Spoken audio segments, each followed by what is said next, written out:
إن الحمد لله نحمده ونستعينه ونستغفره ونعوذ بالله من شرور أنفسنا ومن سيئات أعمالنا من يهده الله فلا مضل له ومن يضلل فلا هادي له وأشهد أن لا إله إلا الله وحده لا شريك له وأشهد أن محمدًا عبده ورسوله يا أيها الذين آمنوا اتقوا الله حق تقاته ولا تموتن إلا وأنتم مسلمون يا أيها الناس اتقوا ربكم الذي خلقكم من نفس واحدة وخلق منها زوجها وبث منهما رجالا كثيرا ونساء واتقوا الله الذي تساءلون به والأرحام إن الله كان عليكم رقيبا يا أيها الذين آمنوا اتقوا الله وقولوا قولا سديدا يصلح لكم أعمالكم ويغفر لكم ذنوبكم ومن يطع الله ورسوله فقد فاز فوزا عظيما أما بعد فإن خير الحديث كتاب الله وخير الهدي هدي محمد صلى الله عليه وسلم وشر الأمور محدثاتها وكل محدثة بدعة وكل بدعة ضلالة وكل ضلالة في النار. أعوذ بالله من الشيطان الرجيم. بسم الله الرحمن الرحيم.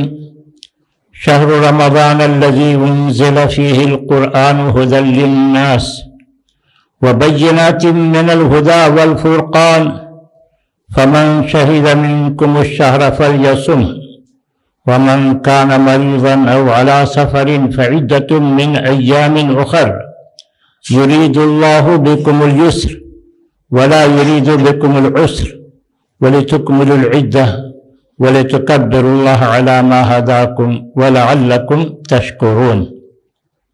اللہ تبارک و تعالیٰ نے اس آیت کریمہ میں بتایا ہے کہ رمضان کے مہینے میں قرآن اتارا گیا سارے انسانوں کی ہدایت کے لیے. تو جو اس مہینے کو پائے چاہیے کہ وہ روزہ رکھے. ومن کان مریضا ولا سفر فعدۃ من ایام اخر، اور جو بیمار ہو یا سفر میں ہو تو اس کو اجازت ہے کہ رمضان کے بعد دوسرے دنوں میں روزہ رکھ لے. یرید اللہ بکم الیسر ولا یرید بکم العسر. اللہ تبارک و تعالیٰ تمہارے ساتھ آسانی چاہتا ہے، مشکل میں ڈالنا نہیں چاہتا. وَلِتُكْمِلُوا الْعِدَّةَ، تاکہ تم عدت پوری کرو، مدت پوری کرو. تو رمضان کی آج 25 تاریخ ہے، گویا کہ 25 روزہ مکمل ہونے جا رہا ہے، باقی 4 یا 5 دن ہیں. وَلِتُكْمِلُوا الْعِدَّةَ، تاکہ تم اس کی مدت پوری کرو. آسانی رکھی گئی ہے تاکہ تم آسانی سے روزہ رکھ سکو. یہ مدت کب پوری ہوگی؟ 29 کو پوری ہوگی یا 30 کو پوری ہوگی؟ یہ 29 کو پوری ہوگی یا 30 کو موقوف ہے چاند کے دیکھنے پر. تو چاند جس دن دیکھا جائے اس دن سے رمضان ختم، اس کی مدت پوری ہو گئی. اگر 29 کو چاند نظر آ جائے تو ٹھیک ہے، اگر نظر نہ آئے تو پھر 30 مکمل کرنا ہے کہ اس کی صراحت کی گئی ہے.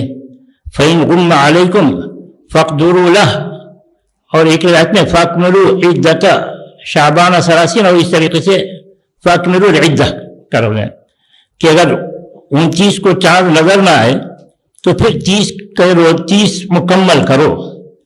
اس سے پہلے ہم خطبے میں بتا چکے ہیں کہ دنیا بھر میں کہیں چاند کا دیکھا جانا کافی ہے، یا یہ کہ جہاں تک رؤیت ممکن ہے، جہاں تک دیکھا جانا ممکن ہے وہاں تک کے لیے.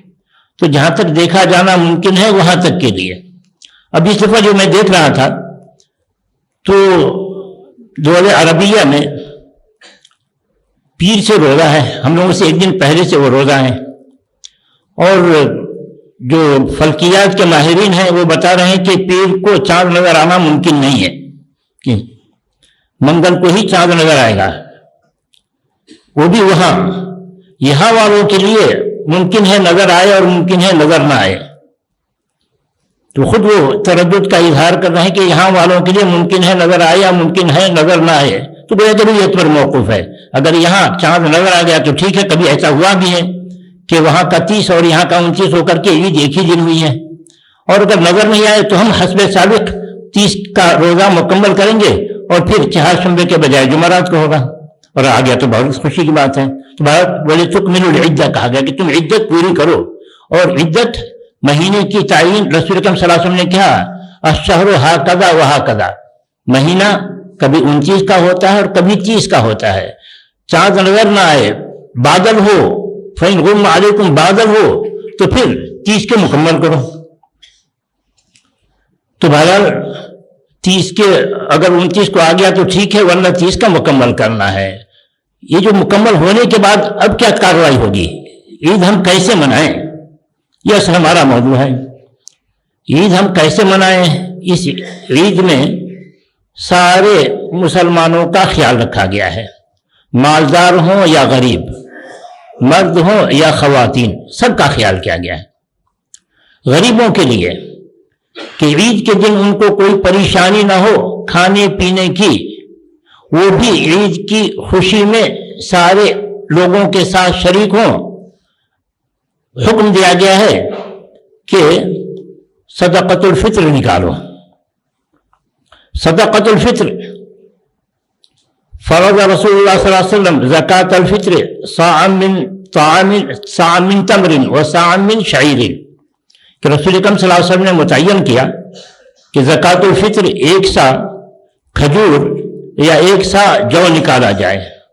دوسری حدیث ہے ابو سعید الخدری کے کہ ہم رسول اکرم صلی اللہ علیہ وسلم کے زمانے میں كنا نخرج زکاة الفطر صاع من طعام صاع من شعیر، 5 چیزوں کا تذکرہ ہے اس میں، کہ گیہوں، جو، زبیب، کھجور، یعنی زبیب کشمش، کھجور، اور صاع من طعام صاع من شعیر صاع من زبیب صاع من عقط، 5 چیزوں کا تذکرہ ہے، کھجور، گیہوں، جو، کشمش، اور ایک چیز ذہن سے نقل نہیں ہے۔ تو بہرحال یہ 5 چیز، یہی 5 چیز سے زکوٰۃ نکالی جائے گی یا اس کے علاوہ بھی زکوٰۃ نکالی جا سکتی ہے؟ تو تقریباً علماء کا غلے کے سلسلے میں اتفاق ہے کہ 5 ہی نہیں، غلہ جو بھی ہو، یعنی کھائی پینے والی چیز جو بھی ہو، غلہ ہی نہیں، جیسے کہ پنیر یہ غلہ میں سے نہیں ہے، کھجور غلہ میں سے نہیں ہے، زبیب غلہ میں سے نہیں، کشمش غلہ میں سے نہیں ہے، تو کھائی پینے والی چیز گیہوں اور جو یہ غلہ میں سے ہے۔ باقی جن کا تذکرہ ہے 3 کا، وہ تو غلہ میں سے نہیں، وہ پھل میں سے کہیے، 2 تو پھل میں سے ہے، کھجور اور کشمش۔ عقد پنیر کا ترجمہ کیا جاتا ہے، عرب میں ہم نے دیکھا عقد کس کو کہتے ہیں، بہترین دہی کو کپڑے میں ڈال کر لٹکا دیا جاتا ہے، پانی سب نکل جانے کے بعد اس کو سکھا لیا جاتا ہے، وہ عقد کہلاتا ہے، وہ ان لوگوں کی غذا ہے، محبوب غذا ہے۔ تو بہرحال یہ 5 چیزوں کا تذکرہ حدیثوں میں ملتا ہے، یہی 5 چیزیں ضروری ہے یا اس کے علاوہ بھی نکالا جا سکتا ہے؟ تو غلے کے سلسلے میں تو اتفاق ہے، یا کھانے پینے والے چیزوں کے سلسلے میں اتفاق ہے کہ نکالا جا سکتا ہے؟ یعنی یہاں کے لوگ چاول استعمال کرتے ہیں تو چاول دے سکتے ہیں کہ وہ ہے۔ اچھا، غلہ کے یا کھانے پینے والی چیزوں کے علاوہ اس کی قیمت دی جا سکتی ہے کیا؟ اس سلسلے میں علماء کا اختلاف ہے۔ کچھ لوگوں کا کہنا ہے کہ نہیں، رسول اکرم صلی اللہ علیہ وسلم کے زمانے میں یہ 5 ہی چیزیں نکالی جاتی تھیں، اسی وجہ سے یہی نکالی جائیں گے، یا اس کے مشابہ کھانے پینے میں جو ہو وہ چیزیں۔ کچھ لوگوں کا کہنا ہے کہ نہیں، قیمت بھی ادا کی جا سکتی ہے۔ کچھ ایک تیسری رائے ہے کہ قیمت عام نہیں، ضرورت پڑنے پر مصلحت متقاضی ہو تو قیمت ادا کرنی کی جائے گی، ورنہ کھانے پینے کی چیز ہی نکالی جائے گی۔ جمہور علماء تو اس بات کی طرف گئے ہیں کہ غلہ نکالا جانا چاہیے، کھانے پینے کی چیز نکالی جانی چاہیے، کہ رسول کے زمانے میں بھی دینار و درہم یعنی پیسہ موجود تھا، مگر کھانے پینے کی چیز ہی نکالی گئی، پیسہ نہیں نکالا گیا رسول کے زمانے میں۔ کچھ کا کہنا یہ ہے کہ پیسہ بھی دیا جا سکتا ہے، کہ اس کی علت بتائی گئی ہے، اغنوہم عن الطواف، یعنی زکوٰۃ الفطر نکالنے کی وجہ بتائی گئی، طہرۃ للصائم من اللغو والرفث وطعمۃ للمساکین، کہ روزہ دار کے روزے کو پاک کرنا ہے، اس میں جو نقص پیدا ہو گیا ہے کبھی ادھر ادھر کی باتوں کی وجہ سے، ادھر ادھر کی باتوں کی وجہ سے روزہ میں جو نقص پیدا ہو گیا ہے، روزے کو پاک کرنے کے لیے زکوٰۃ نکالو، زکوٰۃ الفطر نکالو۔ اور دوسری حکمت طعمۃ للمساکین، غریبوں کے لیے کھانا مل جائے گا، غریبوں کے لیے کھانا مل جائے گا۔ دوسری حدیث میں اغنوہم عن الطواف، ان کو عید کے دن مانگنے سے بے نیاز کر دو کہ مانگنے کی نوبت نہ آئے۔ عید کے دن مانگنے کی نوبت نہ آئے کب ہوگا؟ آپ چاہے جتنا دے دو وہ مانگنے کے لیے آ جاتے ہیں۔ تو مانگنے سے بے نیاز کرنے کی صورت اسی وقت ہو سکتی ہے جبکہ محلہ محلہ بستی بستی اس کا اجتماعی نظم ہو، اجتماعی نظم ہو کہ غریبوں تک عید کے دن یعنی عید کو نکلنے سے پہلے ان تک پہنچا دیا جائے اور تنبیہ کر دی جائے بھائی آ جانا نہیں ہے مانگنے کے لیے، اللہ تعالیٰ نے تم کو دے دیا ہے، آنا نہیں ہے۔ چنانچہ عید سے پہلے ہی ان تک پہنچ جائے۔ گرچہ کہ علماء اس بات پر اتفاق رکھتے ہیں کہ زکوٰۃ الفطر واجب ہوتی ہے چاند نکلنے کے بعد، مگر اس بات پر بھی اتفاق ہے کہ اس سے پہلے دو تین دن پہلے نکالا جا سکتا ہے، اور اس سلسلے میں حدیث بھی ہے، اس سلسلے میں حدیث بھی ہے کہ رسول اکرم صلی اللہ علیہ وسلم نے ابو ہریرہ رضی اللہ عنہ کو زکوٰۃ الفطر کی حفاظت کے پر مامور کیا تھا کہ زکوٰۃ الفطر جو جمع ہو اس کی حفاظت کریں آپ۔ اس میں 3 دن کا تذکرہ ملتا ہے، یعنی اس سے پہلے کتنا جمع ہوتا تھا اللہ عالم۔ حفاظت کر رہے تھے، ایک رات جن آیا، وہ اٹھانے لگا، یہ جگہ تھے، نظر پڑ گئی، پکڑ لیا اس کو۔ اس نے کہا کہ بہت ہم بچے والے ہیں، بڑی محتاجی ہے، چھوڑ دو، ہم اب نہیں آئیں گے۔ ترس کھایا، اتنا گر گیا کہ ترس کھایا، چھوڑ دیا۔ اللہ کے رسول صلی اللہ علیہ وسلم کو بذریعہ وحی معلوم کرا دیا گیا کہ رات واقعہ کیا ہوا۔ رسول اکرم صلی اللہ علیہ وسلم نے ابو ہریرہ رضی اللہ عنہ سے پوچھا ما فعل اسیرک البارحۃ، رات تمہارے پاس آیا تھا جس کو پکڑا تھا تو نے کیا کیا؟ تو کہا اللہ کے رسول اس نے بڑی عاجزی کی کہ بچے ہیں، بھوکے ہیں، مجھے ترس آیا، میں نے چھوڑ دیا۔ تو آپ نے کہا وہ جھوٹا ہے، پھر آئے گا۔ تو پھر احتیاط بیٹھے رہے، پھر آیا، پھر پکڑا، پھر اتنی درخواست کی کہ پھر ترس آیا، پھر چھوڑ دیا۔ رسول اکرم صلی اللہ علیہ وسلم نے کہا کہ وہ پھر آئے گا۔ تیسری رات پھر آیا، پھر پکڑا اس کو۔ اب یہاں گنگنانے لگا، اب تو تیسرے دن ہم نہیں چھوڑیں گے۔ تو کہتا ہے میں ایک نسخہ بتا رہا ہوں، ایک دعا بتا رہا ہوں، وہ دعا پڑھو گے تو شیطان سے محفوظ رہو گے، شیطان تم کو کچھ نہیں کر سکے گا، تمہارا مال نہیں لے جائے گا۔ وہ کہا کہ یہ آیت الکرسی پڑھ لیا کرو، محفوظ رہو گے شیطان کے شر سے۔ رسول اکرم صلی اللہ علیہ وسلم نے پوچھا کیا رات میں کیا ہوا؟ تو ابو ہریرہ رضی اللہ عنہ نے بتایا کہ اس نے کہا کہ میں ایک دعا سکھا رہا ہوں، وہ پڑھ لو تو شیطان سے شر سے محفوظ رہو گے، اور وہ کہا آیت الکرسی سکھایا۔ تو کہا شیطان تو جھوٹا ہوا کرتا ہے مگر یہ بات سچی کہی، شیطان تو جھوٹا ہوا کرتا ہے مگر یہ بات سچی کہی ہے اس نے۔ تو یہ 3 رات کا معاملہ ہوا۔ تو کہ 3 دن پہلے سے کم اس سے پہلے سے کتنا جمع ہوتا تھا اللہ عالم، اور کتنا بعد رہا اللہ عالم۔ 3 دن تو ان کو پکڑا گیا۔ تو اس کا مطلب ہوا کہ 3 دن سے پہلے کا تو ثبوت ہے، ضرورت پڑنے پر اس سے پہلے بھی جمع کیا جا سکتا ہے، اس میں کوئی یہ نہیں ہے، مضائقہ نہیں ہے، جیسی مصلحت ہو۔ تو زکوٰۃ الفطر جمع کیا انفرادی کرنے کے بجائے جمع کیا جائے اور وہاں سے محلے والوں کو جو ضرورت مند ہو وقت سے پہلے پہنچا دیا جائے تو زیادہ بہتر ہے۔ کتنا جمع کیا جائے؟ تو یہ ہوا کہ صاع من طعام، صاع من شعیر، 5 چیزوں کا جو نام لیا گیا ہے سب میں ایک ایک سا کہا گیا ہے۔ کھجور بھی 1 سا، کشمش بھی 1 سا،